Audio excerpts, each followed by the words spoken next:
भूमिका ठेवायची आदरणीय फारुख अहमद सर। आजच्या या महत्त्वपूर्ण अशा चर्चासत्रासाठी उपस्थित बहुजन हृदय सम्राट आदरणीय बाळासाहेब जय भीम जय भीम अहमद सर।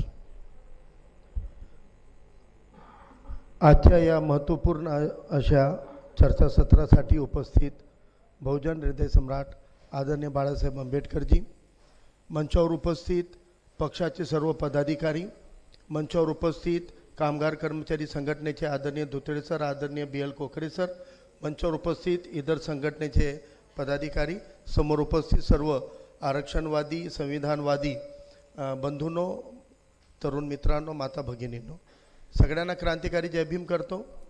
हे सगळं समन्वय घडवणारे आमचे सहकारी नांदेडचे निरीक्षक सर्वजित बनसोडे यांचं पण अभिनंदन करतो की त्यांनी एकीकडे कमी वेळ असताना आदरणीय साहेबांची उपलब्धता लक्षात घेता या कार्यक्रमाचे नियोजन करताना पक्ष यंत्रणेलाही ॲक्टिवेट केलं आणि कामगार कर्मचाऱ्यांशी सुसंवाद साधण्यासाठी कोऑर्डिनेशन करण्याचं महत्त्वाचं काम त्यांच्या माध्यमातून झालं आणि आज ही सभा इथं यशस्वीरित्या आपण पार पाडलेली आहे।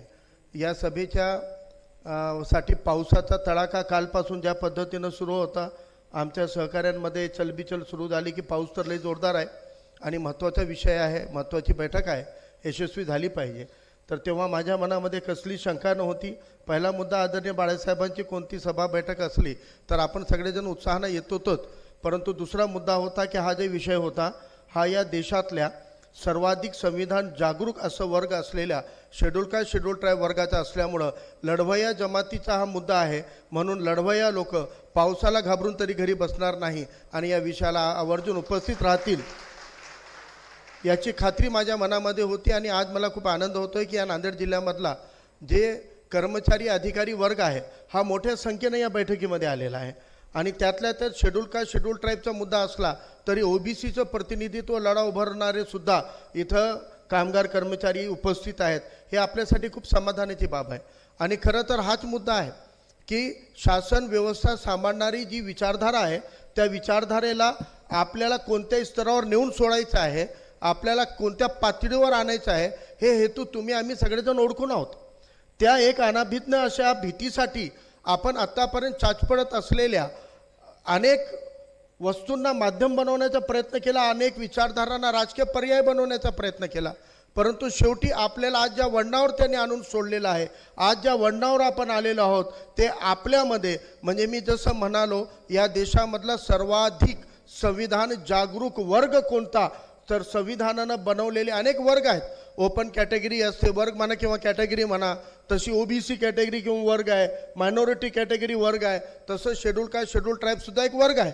आणि या सगळ्यात जागरूक संविधान जागरूक जर कोणता वर्ग आहे या देशातला तर तो शेड्यूल कास्ट शेड्यूल ट्राईब वर्ग आहे, कारण त्यातला बहुतांश वर्ग हा आंबेडकरवादी आहे आणि जे ज्यांना आंबेडकर माहीत आहे त्यांना लढण्याचं तंत्र आणि मंत्र माहीत असतो।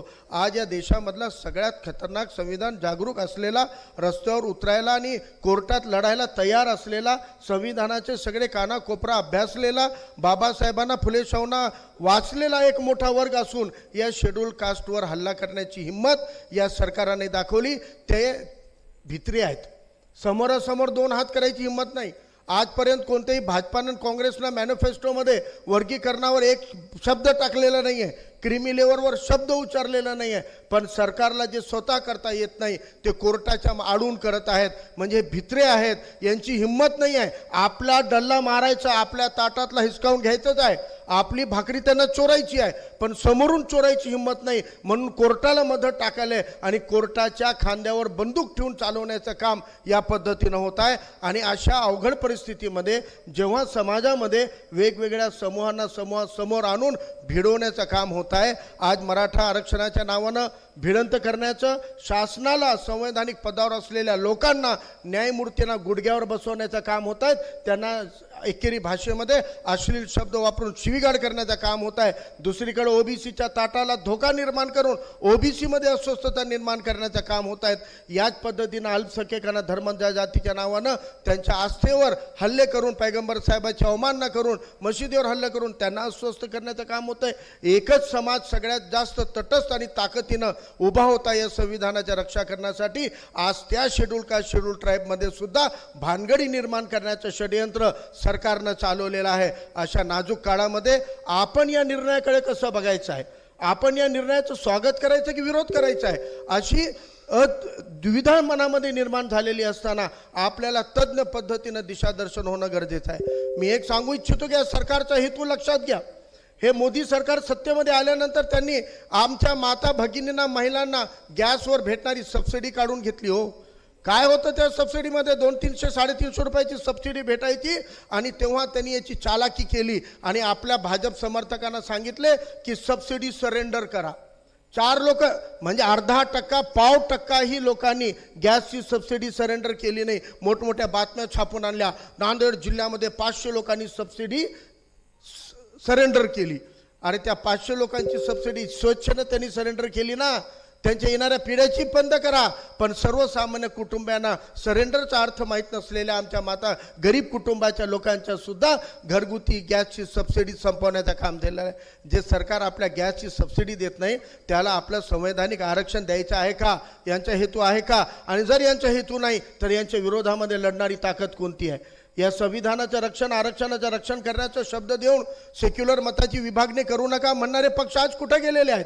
आज शेड्यूल कास्ट शेड्यूल ट्राईबमध्ये भानगडी निर्माण होत असताना कुठे गेले? त्यांच्या पाठीशी आपण उभं राहिलं होतं आणि काही नाही बाबा, ठीक आहे, बाबासाहेबांचे नातू बाळासाहेब असले, वंचित पक्ष असला तरी यंदा काही नाही, यंदा आपल्याला संविधान वाचवायचं आहे. संविधान वाचवा. संविधान हे संविधान वाचवणार आहात का तुम्ही?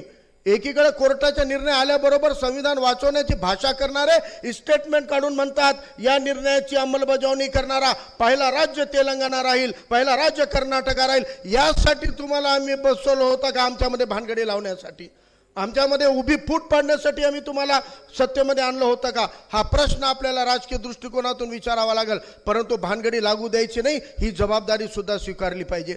आणि या लढताना लढायचं कोणाविरोधात? शासनाविरोधात लढणार की कोर्टाविरोधात लढणार? हे शासन आणि कोर्टाविरोधात नाही तर एक शेड्यूल कास्टला दुसऱ्या शेड्यूल कास्टला पुढे उभं करत आहेत. आपसात लढा हे मेसेज देण्याचं काम हे करत आहेत, आपसामध्ये भिडवण्याचं काम करत आहेत. म्हणून जे लोक खूप उदारमतानं हपापलेपणा करून, आताताईपणा करून या निर्णयाचं स्वागत करत आहेत त्यांना सांगू इच्छितो, संयमानं घ्या. आपल्या भाऊबंधींशी तुम्ही जर भांडणार असाल आणि आपसामध्ये भानगडी लावणार असाल हे तुमच्याही हिताचं नाही, कारण त्यांचं षडयंत्र तुमच्यात भानगडी लावायचं आहे. जे याला विरोध करत असतील त्यांनी संयमितपणे, आदरणीय बाळासाहेब आंबेडकरांसारखे तज्ज्ञ लोक आपल्या सोबत आहेत, संविधान निर्मात्याचे नातू आपल्या सोबत आहेत आणि स्वतः दस्तूर खुद्द वकिली केलेले आदरणीय बाळासाहेबांसारखं मार्गदर्शक आपल्या सोबत आहे. बाळासाहेबांकडून आपल्याला याच्यातले छोटे मुद्दे बारकावे लक्षात घ्यावे लागणार आहेत.